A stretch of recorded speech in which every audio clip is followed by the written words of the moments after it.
estarei trazendo mais uma palavra para a nossa meditação. Hoje estarei lendo no livro de 2 Reis, capítulo 20, somente o versículo 6, para a introdução. Oremos. Senhor de amor e misericórdia, Deus poderoso, te pedimos orientação na tua palavra, Senhor, pois ela é a luz para os nossos caminhos, Senhor.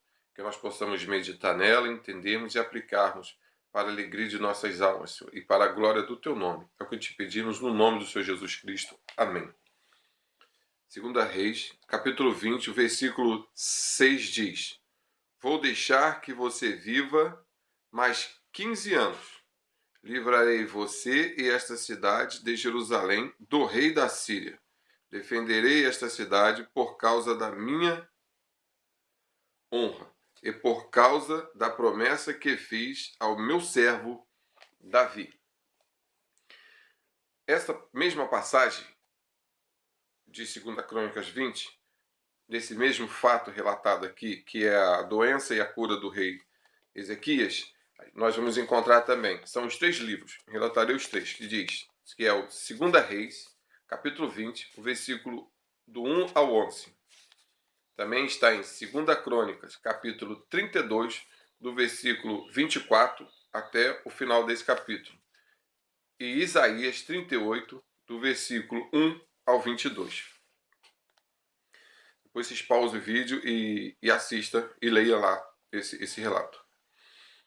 Para melhor entendermos esse fato aqui, que é um vídeo que está sendo preparado para todos, mas em especial para a Osana, que ela pediu uma explicação sobre esse fato que ocorreu nessa passagem. Que ela está, a mensagem está no livro, mas ela não é aberta, assim, declarada. É preciso fazer uma análise desses 3 livros e de 3 capítulos, que é o capítulo 18, o 19 e o 20, para termos um entendimento, uma melhor compreensão do fato a qual é pedido por Deus através do profeta Isaías. A história é esta. Rei Ezequias está na sua casa, no palácio, e ali ele está doente, já se encontra doente.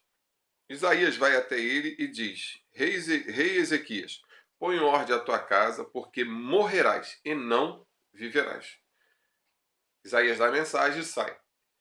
Quando Isaías está indo, já saiu do quarto do rei e está indo, o Ezequias, o rei, ele olha para a parede, a Bíblia relata que ele olha para a parede e começa a orar ao Senhor e contar os feitos que ele havia feito em prol do povo, em prol do nome do Senhor Deus para ser preservado naquela nação. E ele começa a relatar. E a Bíblia diz que ele chora amargamente. É um choro muito profundo. É lá da alma dele, bem do íntimo. Mas a mensagem traz uma situação que vai deixar o rei mais preocupado, que é: põe em ordem a tua casa. Então, dá-se a entender que ele faz essas expressões do que ele havia feito, mas ele também sabia que ele estava em falta em algo. Algo que ele estava deixando em aberto. E ele ia morrer. E esse algo ia permanecer em aberto. Então, quando ele ora e se humilha diante de Deus e apresenta o que ele havia feito, Deus dá a seguinte mensagem ao profeta Isaías. Volta e fala para ele. Isaías volta e fala assim: o Senhor Deus ouviu o teu choro amargo e manda lhe dizer que vai lhe acrescentar mais 15 anos. Deus está dando mais tempo para ele. Aí fica aberto. Não sabemos o que ocorreu. Juntando o capítulo 18 e o 19, chegamos a essa conclusão. Tem algumas versões, mas essa aqui, das que eu já ouvi, que eu li, essa aqui na oração, segunda oração que nós fizemos, segunda leitura do texto, segunda leitura dos outros capítulos, para mim está sendo a mais lógica, essa interpretação a qual estivemos aqui. Quem estava reunido aqui, no caso Marinéia e eu, que é minha esposa, nós oramos e entendemos essa interpretação segundo a leitura. Não estou dizendo que as outras estão erradas, mas para nós essa ficou assim, mais firme, mais contundente, porque é um texto que não declara exatamente o que, mas ele deixa aberto. E juntando os outros capítulos, 18 e o 19, nós entendemos, chegamos a uma conclusão. E isso para nós, por enquanto, está sendo basta, a não ser que venha uma outra melhor. E a mensagem é a seguinte: para entendermos isso, e a Bíblia, para uma informação extra, que diz assim, ó, a Bíblia, para nós interpretarmos a Escritura, nós usamos a própria Escritura para a interpretação da Escritura. Tudo que vem extra, são suposições. Tudo que vem por fora são... criamos cenários e situações, mas não é o que está relatado na Escritura. Se a Escritura não tem uma informação, é bom pesquisar, mas não afirmarmos, porque não está escrito lá. Agora, se a própria Escritura já tem informação, então fica mais firme, mais contundente essa informação. E nesse texto nós vemos isso, que diz assim: o Senhor, que é Isaías 2 Reis, capítulo 20, o versículo 6. Isaías fala que vai ser acrescentado mais 15 anos de vida nele. Vamos voltar no capítulo 18, o versículo 18, capítulo 2 Reis, capítulo 18, versículo 2. São 3 que diz assim, ó: quando isso aconteceu, Ezequias tinha 25 anos de idade. Ele governou 29 anos em Jerusalém. Sua mãe se chamava Abia e era filha de Zacarias. 29 anos governando em Israel. Precisa de uma canetinha, um lápis e um papel para você fazer isso. Ou uma calculadora, para nós entendermos. Se ele reinou 29 anos, isso é o total relatado por essa passagem de governo, ele foi acrescentado 15 anos. Então, se pegarmos o valor de 29 anos, menos o 15 anos de acréscimo que Deus colocou, nós vamos ter 29 menos 15. 29 menos 15, nós vamos ter 14. Então, fica a questão: o que ocorria no ano 14 do reinado do rei Ezequias? No ano 14 do reinado do rei Ezequias, está a seguinte mensagem, 2 Reis 18, versículo 13, que diz assim: no ano 14 do reinado de Ezequias, de Judá, Senaqueribe, rei da Síria, atacou todas as cidades de Judá que eram cercadas de muralha e as conquistou. Para aqui.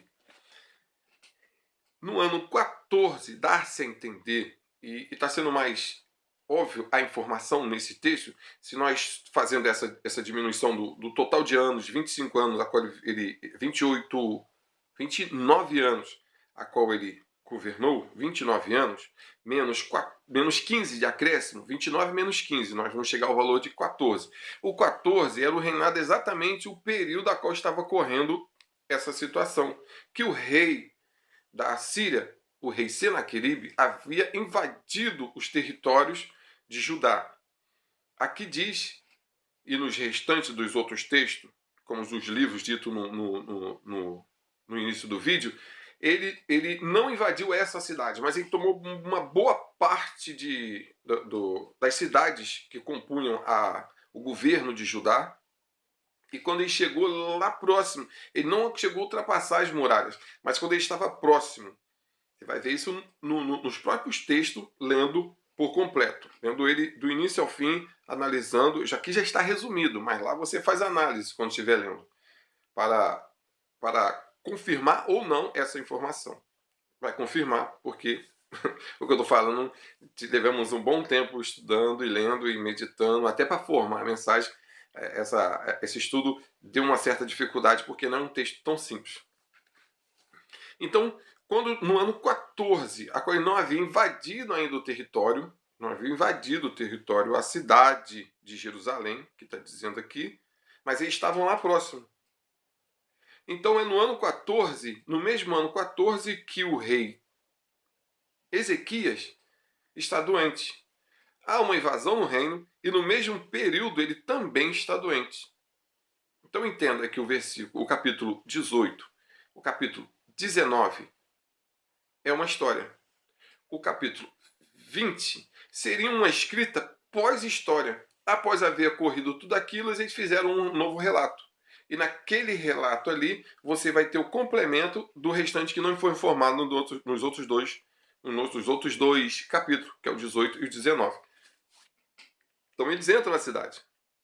E não entra na cidade. Ele toma todas as cidades, mas ele não entra nessa principal, onde se encontrava o rei. Aí, na mensagem desses capítulos, a gente vai encontrar o seguinte, que vindo um mensageiro, ou os mensageiros do rei Senaqueribe, que estava em Laquis, está relatado, ele chega perto do muro, o rei Ezequias manda os seus representantes também ao encontro dele, e ali houve um diálogo. Nesse diálogo, ele começa os mensageiros do rei vai expor as exigências do rei Senaqueribe. Nas exigências do rei Senaqueribe, já havia sido feito um acordo anterior, mas não com a invasão. Mas quando os mensageiros vieram e falou assim, ó, o Ezequias manda dizer que ele errou contra vocês, contra o rei Senaqueribe, porque ele pode pedir tudo o que quiser. Aí ele pede uma quantidade grande de ouro, uma quantidade grande de prata. E o rei Senaqueribe, o rei Ezequias, paga essa quantidade. Só que a intenção do rei da Síria não era simplesmente receber dinheiro. Ele queria expandir o reino dele. Ele não queria receber impostos, ele queria expandir o reino dele, mas ele queria usar mais do que eu diria, que usar a mão de obra. Ele estava tendo nós estamos vivendo um período da escrita em que você vai ver que os reis estão mudando as estratégias de guerra. Eles não estão mais nessa de invadir cidade, destruir, matar, tomar riqueza e ficar consigo. Aí outro vai, invade a cidade, destrói a cidade dele, toma tudo e fica consigo. Aí o outro que foi invadido, ele invade a próxima cidade, aí toma tudo. Não é aquela guerra de um invadindo e destruindo o território do outro. Eles estão passando por um novo tipo de ataque bélico, ataque de guerra, uma nova estratégia que eles estão passando a utilizar. Deixa eu arrumar aqui. Isso. Eles estão arrumando estão se adaptando a uma nova estratégia. Você vai ver isso acontecendo com o rei Senaqueribe, da Síria. Você vai ver isso na Babilônia.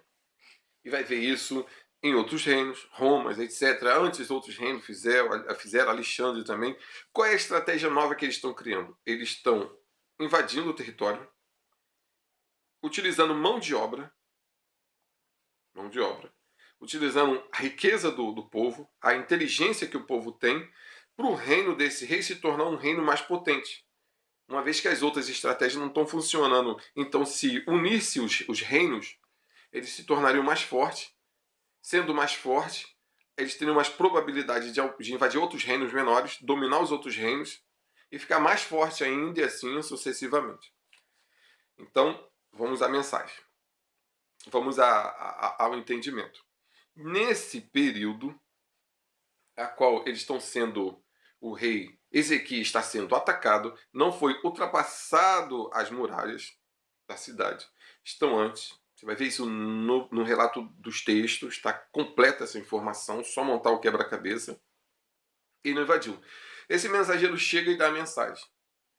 Só que a mensagem, o rei paga o valor do imposto. Só que ele volta de novo para provocar. Só que dessa vez ele vem provocando, amedrontando o povo, falando para o povo se render, que o povo estava na muralha, e falando também para que Ezequias se rendesse. Que não era para o povo acreditar em Ezequias, que eles não iam destruir o povo.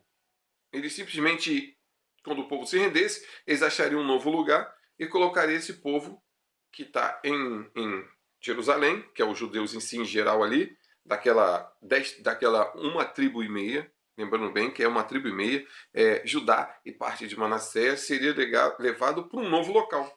Eles perderiam seu território. Isso também entra na estratégia de guerra, que quando eles tiravam os povos do seu território, do seu costume, do conhecimento da área e botassem em outro local, isso, até esse povo pegar uma estrutura de nação, perdendo a identidade, perdendo o conhecimento, eles não conseguiriam formar força suficiente para destruir o reino a qual havia o dominado, que no caso é o reino da Síria com Senaqueribe. Você vai ver isso também lá na Babilônia, acontecendo na Babilônia.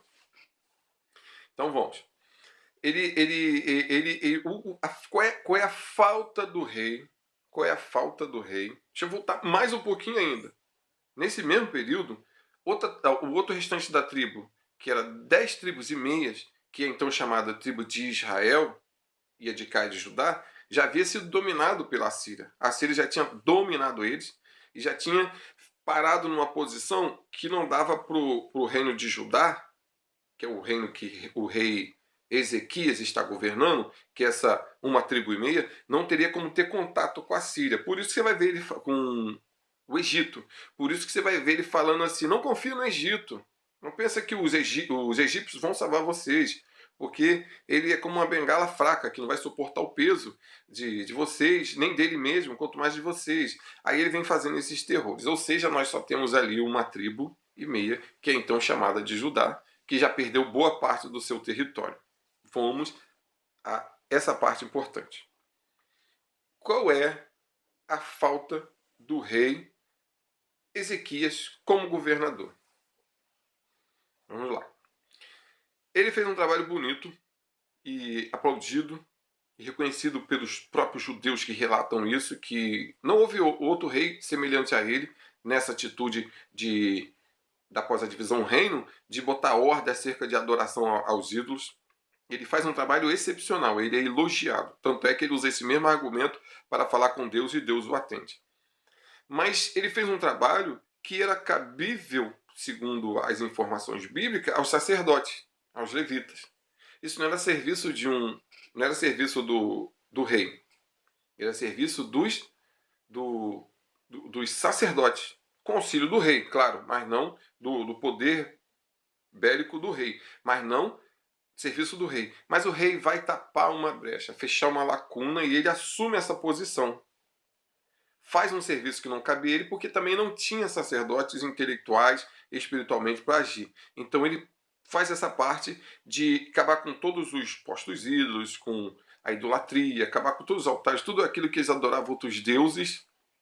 Ele destrói tudo e concentra a adoração dentro de Jerusalém, lá no templo sagrado a qual Salomão construiu. Porém, ele cria uma falta gigantesca. Ele é bom nessa parte, muito bom mesmo, muito bom na parte de cuidar da área religiosa. Mas houve uma falha como a verdadeira função, no caso, a verdadeira função que ele exercia. Ele era um rei. E o rei tem por obrigação de se posicionar diante do povo para proteger. Nós vemos Salomão falando isso. Pede sabedoria a Deus para reger o povo. Essa é a função do rei. Essa é a função do rei. Proteger o povo. Essa é a função de quem assume essa posição, é convidado e aceita essa posição para reger o povo, para proteger o povo. E qual é a falha que esse camarada comete? No rei Ezequias. Vamos a essa informação no mesmo livro, 2 Reis, capítulo 18, o versículo 2 Reis 18, versículo 23. Diz assim, ó. Olha o que o mensageiro diz para ele, ó. Eu vou fazer um trato com você em nome do rei da Síria. Eu lhe darei 2.000 cavalos se você puder arranjar homens suficientes para montá-los. 24 diz assim: você não poderia vencer nem o oficial assírio menos graduado. E, no entanto, espera que os egípcios lhe mandem carros de guerra e cavaleiros. Do 23, a informação está declarando aqui, ó, que o rei da Síria manda ele fazer um trato. Esse mensageiro fala assim, ó, vai lá e fala assim, mensageiro. Fala com ele que eu vou dar 2.000 cavalos preparados para a guerra, se ele tiver homens para montar nesses cavalos. Ou seja, não tem. Aí falou assim, e nem os preparos bélicos, os preparos para a guerra, de defender o povo é tão grande que ele fala assim, se ele vai dizer no 24 assim, nem o oficial menos graduado, no 24, deixa eu ver aqui, ó, você não pode vencer, isso, no 24, fala assim, ó, nem o oficial da Síria menos graduado que eu tenho lá, no caso, ele está falando como se fosse o rei, o mensageiro. Nem o oficial